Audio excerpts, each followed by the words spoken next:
ఈరోజు press meet పెట్టడానికి గల కారణం ఏంటంటే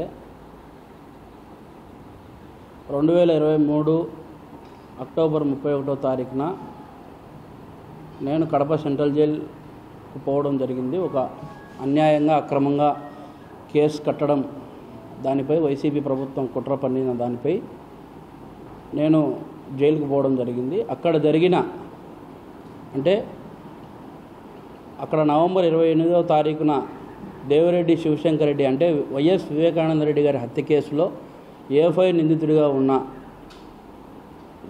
దేవిరెడ్డి శివశంకర్ రెడ్డి కుమారుడు చైతన్య రెడ్డి నన్ను వచ్చి బెదిరించినాడు అని చెప్పేసి నేను అప్పుడున్న ఎస్పీ సిద్ధార్థ్ కౌశల్ అనే అతనికి నేను ఒక అర్జీ కూడా పెట్టుకోవడం జరిగింది. కానీ వైసీపీ గవర్నమెంట్లో కట్టు బానిసలుగా పనిచేసిన, వైసీపీకి అనుచరులుగా పనిచేస్తూ ఉన్న సిద్ధార్థ్ కౌశల్ ఆ రోజున నా యొక్క విన్నపాన్ని అంగీకరించకుండా ఎటువంటి పరిస్థితిలో నా యొక్క అర్జీని కూడా ఆయన చూడకుండా ఉండడం జరిగింది.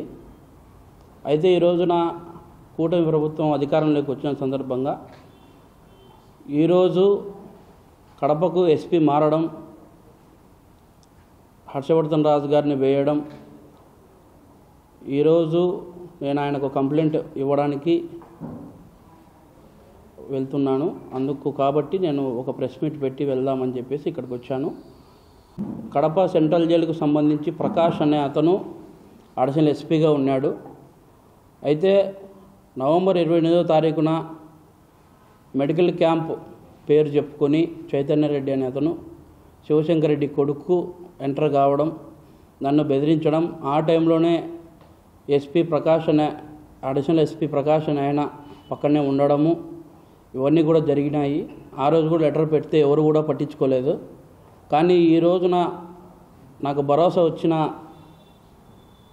భరోసా వచ్చిందనే కారణంగా, అంటే కూటమి ప్రభుత్వం అధికారంలోకి రావడంతో ఈ రోజున నేను ఎస్పీ గారికి, హర్షవర్ధన్ రాజు గారికి నేను ఒక అర్జీ పెట్టుకుంటే ఖచ్చితంగా దాని మీద యాక్షన్ తీసుకొని ఎవరైతే దానికి పన్నాగం పన్ని, ఎవరైతే దానికి స్కెచ్ గీసి అన్ని విధాలుగా ఆ రోజున నన్ను బెదిరించిన చైతన్య రెడ్డి మీద కావచ్చు, దేవిరెడ్డి శివశంకర్ రెడ్డి మీద కావచ్చు, అందరి మీద ఖచ్చితంగా యాక్షన్ తీసుకుంటారనే నమ్మకంతో నేను ఈరోజు కడప ఎస్పీ గారు హర్షవర్ధన్ రాజు గారిని కలవాలని అనుకుంటున్నాను, కలుస్తాను కూడా.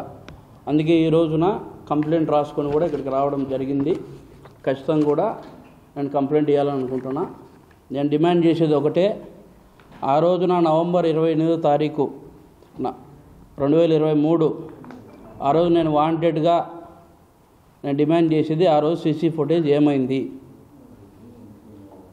నన్నే కాదు నా ఇరుపక్కల ఉండే ఖైదీలను కూడా విచారించవచ్చు. అందులో భాగంగా పులివెందుల నియోజకవర్గ ఇన్ఛార్జ్ బీటెక్ రవి గారు కూడా ఆ రోజు జైల్లోనే ఉండడం జరిగింది. ఆయన్ని కూడా సాక్షి కిందకి వేసుకొని ఆయన కూడా విచారణ చేయాలని కోరుతున్నాను.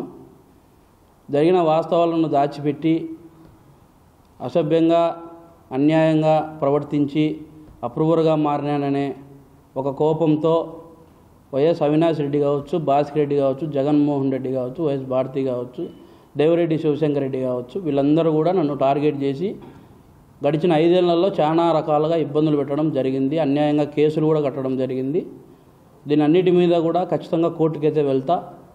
కానీ నాకు జరిగిన అన్యాయాన్ని ఖచ్చితంగా ఎస్పీ గారికి, ప్రస్తుతం ఉన్న హర్షవర్ధన్ రాజు గారికి వివరించాలని ఖచ్చితంగా కూడా నేను అనుకుంటున్నాను.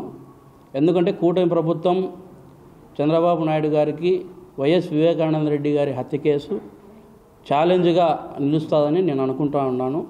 ఎందుకంటే పోయినసారి అసెంబ్లీలో కూడా ఆయన ప్రస్తావించడం జరిగింది, అది నేను కూడా చూసిన.